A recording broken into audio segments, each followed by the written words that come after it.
Hello Internet, it's Seth Skorkowski, and welcome to part 4 of our review/overview for Mongoose Traveller Second Edition.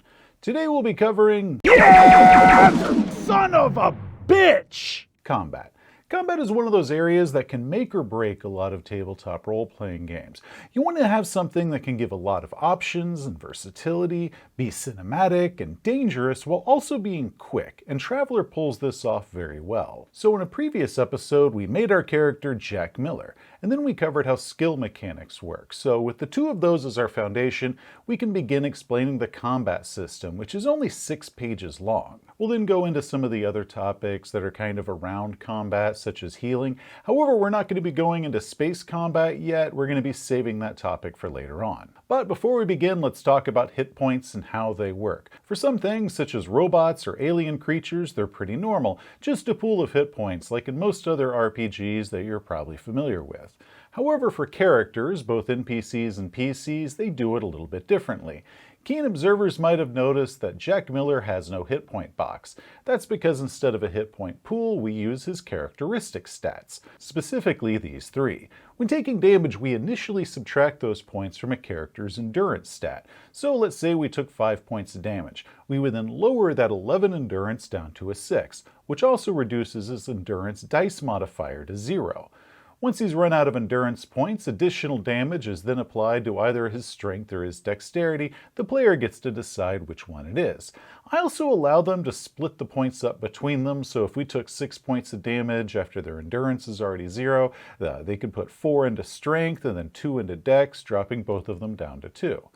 Once 2 characteristics have reached 0, the character is unconscious. Once all 3 have reached 0, the character is dead. Now, I think this is great for players. We have this death spiral as their character begins losing efficiency, as they're getting weaker and weaker, as they're getting more and more damage. Their dice modifiers are dropping, kind of reflecting all of that. And I prefer this a lot more than just a general pool of hit points where a character is operating at 100% until their hit points reach 0, then all of a sudden it's lights out. However, for game masters, it can be a bit tricky if you're managing large groups of NPCs because now each of them essentially has 3 hit point pools instead of just 1, so that's not much of a big deal, but it's definitely worth mentioning because game masters are going to have to prepare for that and keep that organized. We're going to be getting to healing in a bit, but before we started, I just wanted to show how the hit points work before we actually start talking about combat itself. That way, when I'm talking about hit points of damage, you at least have some numbers that you can kind of apply that to. At the beginning of combat, several rolls can be made. Each player rolls initiative, and they get to add their dexterity or their intellect modifier to this roll, meaning that characters' quickness of mind or quickness of body can help them out. We love this. So many other games out there will only give a bonus to initiative to the characters that have a high dexterity, and then once you start adding on other dex bonuses, such as a plus to hit with ranged weapons or a plus to dodge armor class, dexterity starts becoming a bit of a super stat. So Traveller allowing the characters that have a high intellect to also get a combat edge as a result of that is really cool. Since our Jack character has a -1 dice modifier for dex, but a +1 DM for his intellect, he's definitely going to be using that.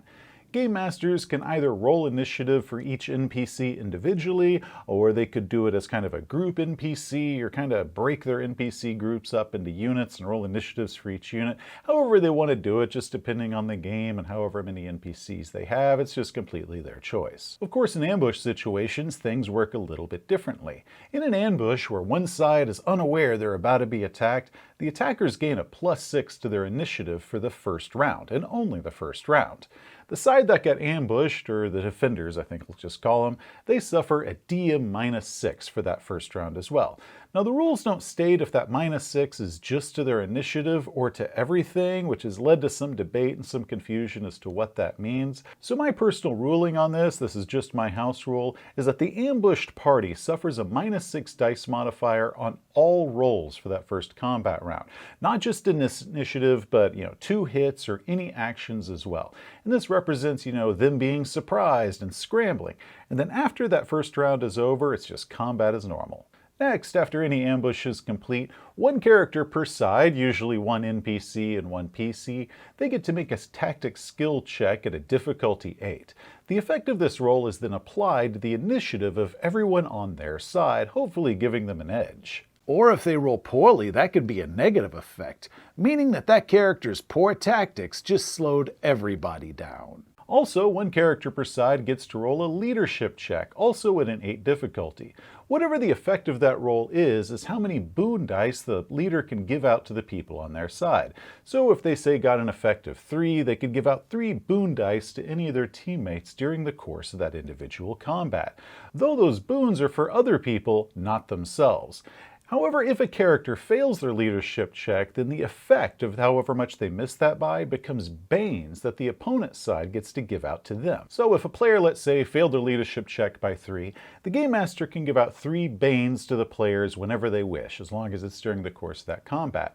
Or if the Game Master failed their leadership check, then the players, and I would usually say the leader of the players, gets to give out banes to the NPCs over the course of that combat. This represents poor leadership.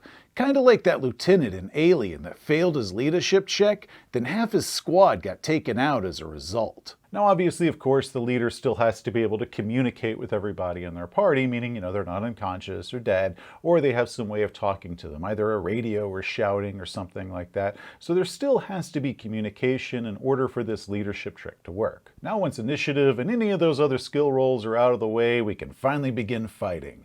Combat is broken into rounds, each one lasting 6 seconds. During a round, a traveler can perform several actions. One significant action, one minor action, as well as any number of reactions or free actions.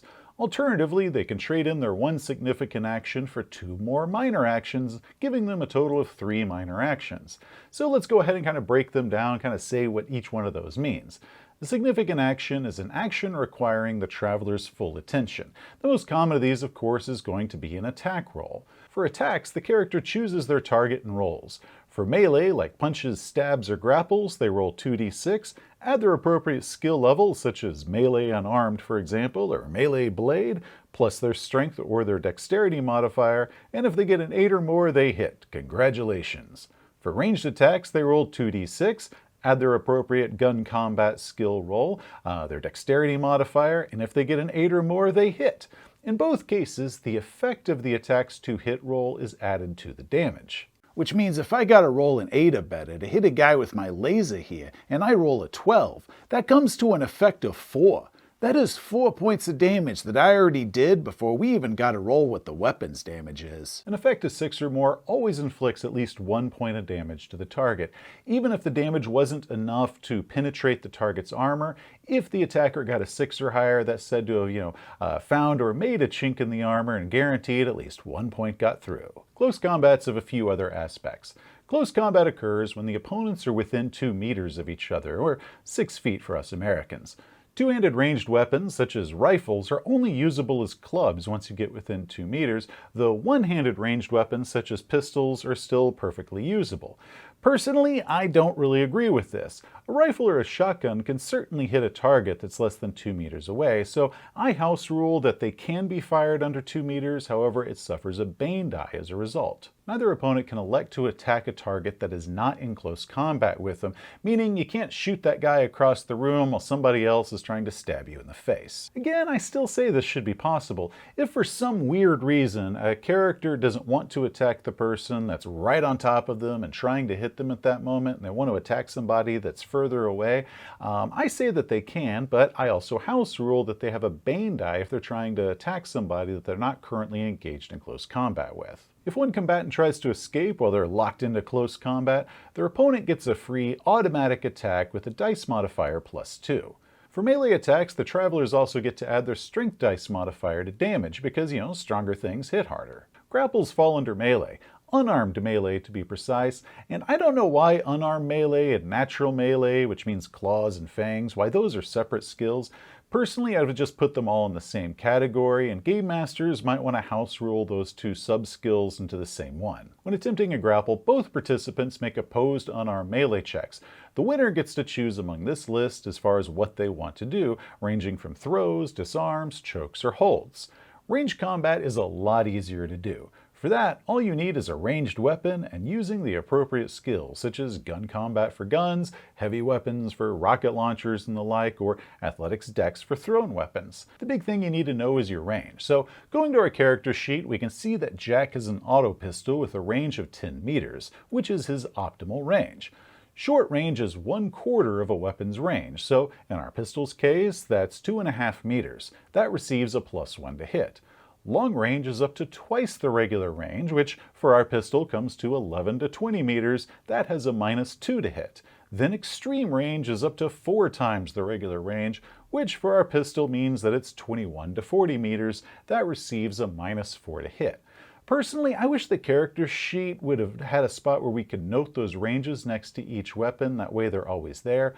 So players, you might want to go ahead and note stuff like that on your character sheet. That way you don't have to try to calculate all the math when you're in the middle of a combat. One of my philosophies when we're running games is try to do all the math that you could do before a combat. Just go ahead and get that out of the way. That way once the combat starts, we don't have to crunch numbers that we could have crunched earlier. We also get a few other modifiers to take into account, such as prone or fast-moving targets. Now, one thing it's not on that shot is dual weapon fighting. So if you want to grab 2 knives or 2 guns and just go to town like an action hero, that's just a -2 on each weapon. That's it for significant actions. Now let's look at minor actions. Again, a traveler gets 1 minor action a round, or they can forego their significant action to get 3 total minor actions in a round, and these are, as the name implies, minor, such as aiming. This grants a +1 for every minor action spent aiming at a target for up to a +6, which means it's 2 full combat rounds. Or change stance, drawing or reloading a weapon, moving up to 6 meters, picking up an item, or some other action that the Game Master considers below a significant action but more than a free action. My general rule of thumb here is if the action requires a non-combat roll, such as spotting a sniper position in a window, that would be a recon check right there in order to spot it. Or identifying an enemy's gear and equipment, trying to figure out what they have, that would be an education roll, but that's up to the Game Master to decide if making a roll for it means that it's a minor action. Another thing worth mentioning is a sprint attack. If a traveler moves more than 6 meters in a round and tries to attack, like, firing a weapon while running or charging 18 meters and ending that into a flying kick into your opponent's face, that falls into the realm of using 2 skills at once. So what I would do is I would just simply do a -2 to the attack roll, and if they had to make an athletics check or something in order to do that movement, they would have a -2 to that as well. The rules don't mention anything about sprint attacks or movement attacks like that, but my players often try to do them, so that's always one of the first things they try to do whenever they have a combat. Next is free actions. These are super minor actions, and travelers can do as many of these as the Game Master allows. Actions like pushing a button or shouting a warning such as "look out" or "behind you," really minor stuff like that. Now, if a player wants to attempt something and the Game Master is not really sure if, should this be a free action or maybe this is a minor action, and it's not listed in the book as any of the examples that they've given, it's probably going to be a free action if it doesn't require a roll. However, if it does require a roll in order to achieve it, I would just go ahead and rule that as a minor action. Now we get to reactions. A traveler gets as many of these as they like. However, each one that they attempt gives a -1 to their next set of action rolls. Reactions can be made at any point during a combat round once a character is attacked. This includes dodging, such as an opponent attempts to shoot or punch the character. The traveler can declare that they wish to dodge that attack, and that inflicts a penalty equal to their dexterity modifier or their athletic skill modifier, whichever is higher, against that attack. They do not roll for this, it's just a straight penalty that they apply against the attack. A reaction must be declared against every attack. So if a traveler is being attacked by 2 different people and they say, "I'm going to go ahead and dodge both," then that means they now have a -2 next time they attempt their own action. Parries are very similar, but with this, the traveler uses their melee skill to knock a weapon away if they're in close combat. This can include a pistol, meaning they knock the pistol aside. There is no roll needed to do a parry, only the traveler's melee skill used as a negative modifier against the attack roll. Now our character Jack has a terrible dex with no positive modifier. He has no dex athletics and no melee skill, so he can't even attempt a dodge or a parry as a reaction. That leaves his only possible option as a reaction as being dive for cover. These can be done against ranged attacks only, and with these, the character hurls themselves to the ground, moving up to 1.5 meters from where they started, which is going to make them either prone or behind cover, translating to a -1 or a -2 to hit them.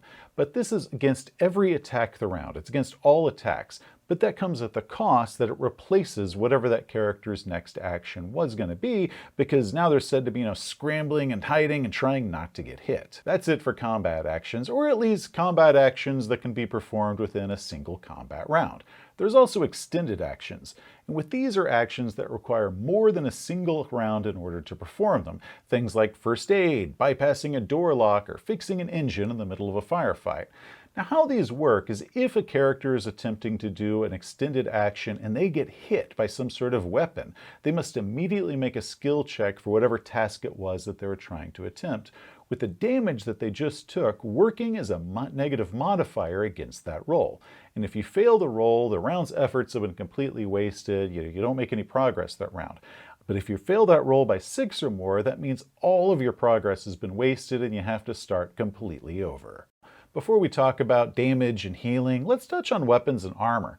The core book gives us a good selection of melee weapons, slug guns, and energy weapons, with a lot more available in the central supply catalog. Many of these weapons have various traits, which are listed here.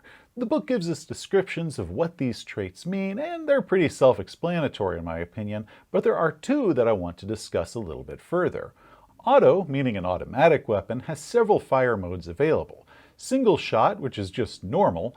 Burst, which is done at the weapon's auto rating. You add the auto rating to the damage, and a burst uses as much ammo as the weapon's auto rating is. Then full auto, which allows for as many attacks as the weapon's auto rating, as long as all the targets are within 6 meters of each other. This uses 3 times the weapon's auto rating and bullets that are fired. So for example, with this SMG here, which has an auto rating of 3 and does 3D in damage, a single shot does 3D and spins 1 bullet. A burst shot does 3D plus 3, that plus 3 being the auto rating, and costs 3 rounds of ammo. While a full auto attack allows for 3 separate attacks, each of those for 3d6 in damage, and spins 9 points of ammo, 3 times the auto rating of 3. Next is stun. With stun weapons, the damage only affects endurance, and once the target's endurance has been dropped to 0, the target falls immobile for however many rounds the damage exceeded their endurance by. This is great. Stun weapons are absolutely fantastic in dropping enemies very quickly. If their opponent is already injured, let's say, and their endurance might already be 0, that means that all the damage that comes from a stun weapon is applied to however many rounds they're unconscious, which is just fantastic. Jack's stunner causes 3d6 in stun damage, while his regular pistol only does 3d6 minus 3. And since his energy gun skill is 2, while his slug gun skill is 0, Jack is definitely more likely to use his stunner over his regular gun. However, as I mentioned earlier, animals don't have an endurance stat. They only have a pool of hit points. So Game Masters, you're going to need to figure out how much of an animal's hit points represents their endurance if a traveler tries to stun them. Maybe you could say it's 1/3 of their hit points is their endurance, or maybe 1/2 of their hit points is their endurance, but just be ready to figure that out in advance because your players are probably going to try to stun them because stunning is pretty cool. As I said, the weapon traits seem pretty self-explanatory to me, but those are the 2 that my players ask me about the most, so I figured for any Game Masters out there, that's how I handle them. Another thing with weapons is modifications, and there's a pretty good list in the core book as far as what modifications you can do to your weapons, with even more of those in the central supply catalog, ranging from scopes, grenade launchers, suppressors, and the like. GMs, do not forget about these modifications. They're a great way of tricking out an enemy's weapons, making them unique rather than just all the bad guys are carrying the same standard gun no matter where they are. So now you could have a security force that uses very customized weapons, or a rival crew that has some sort of signature weapon that they all carry. Any players out there, one of the benefits that your character can get during character creation is a free weapon that's up to 1,000 credits in price.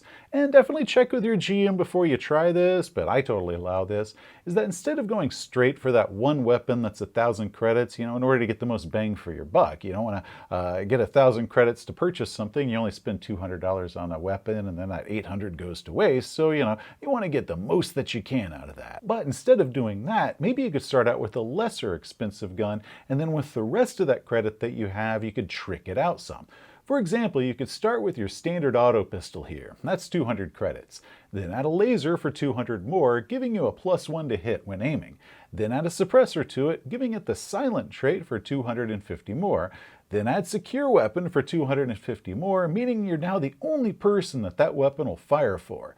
So instead of having 1,000 credits that you get to use on a gun and you only spend 200 of it and the rest of it just kind of goes out the window or evaporates into nothing, you can now spend 900 credits on getting a weapon that's very personalized and not just the standard sidearm that everybody else has.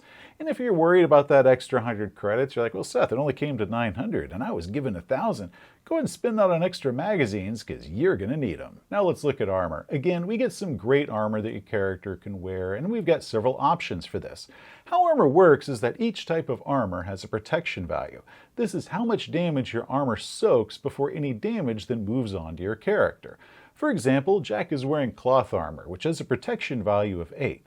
That means the first 8 hit points of damage from any bullets, knives, lasers, or fists can just be ignored. Which is great, because if you noticed how many hit points that I got versus how much damage some of these weapons do, a couple points of armor can spell the difference between a successful mission and having to roll up a new character. Now, if your character finds themselves in a fight and they don't have any armor, they can and probably should get behind some cover. And the book gives us some different armor values for the more common types of cover your traveler might hide behind.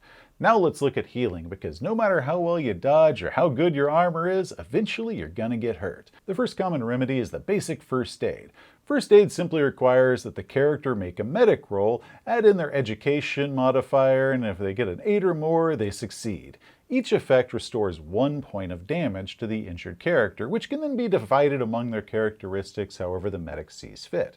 First aid must also be initiated within the first minute after the injury occurs. So if it's going to be something like an extended firefight or an extended scene and the travelers try to wait to do first aid till after all the smoke's cleared, if they wait longer than a minute, that means that their window to do first aid might have already passed. So you might need to start administering first aid in the middle of a combat. Now, one update that was just made this past week is first aid requires 1d6 rounds to perform, not 1d6 minutes. If after first aid is applied, if the character still has damage in 3 or more different categories, they're going to require surgery in order to heal that. And this can only be performed at a hospital or a sick bay. It works a lot like first aid, but the difference is that if that check fails, the patient suffers damage, equal to 3 plus whatever the effect of the failed roll was. So if you fail your surgery roll by 2, then the patient suffers 5 points of damage. Which means if your buddy who's trying to patch you up in the middle of an adventure ain't a fully trained medic, you might want to think twice before you start letting them cut on you. Once the patient only has damage in 1 or 2 characteristics, they can undergo medical care. And this is, full bed rest in a hospital or in a sick bay. Medical care restores 3 plus the traveler's endurance modifier plus the doctor's medic skill per day. And this is evenly distributed across all damaged characteristics. But keep in mind, if the patient's endurance stat is low, it might work as a negative modifier because they might have a -1 or a -2 or even a -3 on their endurance here. Augments can also affect surgery as well as medical care. If the tech level of an implant is higher than the tech level of the hospital that's trying to do the surgery, the difference acts as a negative modifier. For example, Jack is a wafer jack implant that's tech level 12. If he were to receive surgery or medical care at a tech level 10 facility, his healing rate would be reduced by that difference of 2. Now, that doesn't apply to first aid when it comes to implants, that's only medical care and surgery. Also, of course, there is a different selection of various tools and drugs available to help out with healing, and some of them are extremely awesome. There's even one that can kind of bring a character back from death if it's done right after they die, so some of the equipment here is great. That is great and all, but what if my character prefers the natural approach to healing? Plenty of bed rest, some chicken soup, and some essential oils. Natural healing is of course possible if surgery isn't available, or even if it's not even necessary because the traveler only has a couple light wounds. Normally, a traveler regains 1d6 plus their endurance dice modifier per day of bed rest. Of course, again, if the character's endurance dice modifier is pretty low, that means that might be a negative when it comes to however many hit points they receive, because the character might just have been injured in their endurance, or maybe they just have a naturally low endurance and that's got a -1 or a -2 or a -3, and if they roll low on that d6, that might come out to be they still lost 1 or 2 hit points. If a traveler is so injured that they require surgery, meaning that they still have damage in all 3 characteristics, they only regain their endurance dice modifier per full day of bed rest. Again, if their endurance is low, and it probably is, means that's probably going to mean their condition is worsening every day. Traveler crews that have no medical bay might need to put their friend in a cryo berth to keep them on ice until they can find a hospital. So players that are new to Traveler, or maybe they're just only familiar with games like Dungeons & Dragons, where healing is extremely easy and extremely fast, and damage really isn't anything that hurts a character's overall performance, they can get themselves in a lot of trouble once they start playing Traveler combat and become frustrated if they don't understand how damage and healing work in this game versus whatever else it is that they might be used to. So Game Masters, not only do you need to take this stuff into account when you're choosing or designing different scenarios for your players to go through, but be sure that your players understand that taking damage is extremely serious and very risky and is best avoided. Honestly, if they don't know this before their first combat, they're going to be well aware of it once the smoke clears. Anyway, that is it for combat. This video went on a little bit longer than I was expecting it to originally, but I wanted to kind of cover all the different topics that people have questions about or what I get asked about. Hopefully I didn't make it appear more complicated than it really is, because I find the Traveler combat mechanics to be a whole lot of fun. They're very cinematic, they're very dangerous, and the combats can move very, very quickly. Next episode in the series, we'll be going over spacecraft operations. Maybe try to fit trade in there as well, but we'll see how that goes once I start writing it. Hey, thanks for watching. If you enjoyed the video, please give it a thumbs up. If you want to see some more of this series or some of our other videos, such as game reviews and how-tos, just hit that subscribe button. Till next time, travelers, you have a great day. You know, one thing I noticed once we started working on this video is there is a serious shortage of action illustrations. I mean, yeah, we got tons of pictures in these books, stuff like equipment and spaceships and space combats, people living their lives in the distant future. But as far as the action movie sort of shots, people running and jumping and shooting and punching guys in the face, not so much of that. Somebody needs to tell Mongoose to up that for the next book.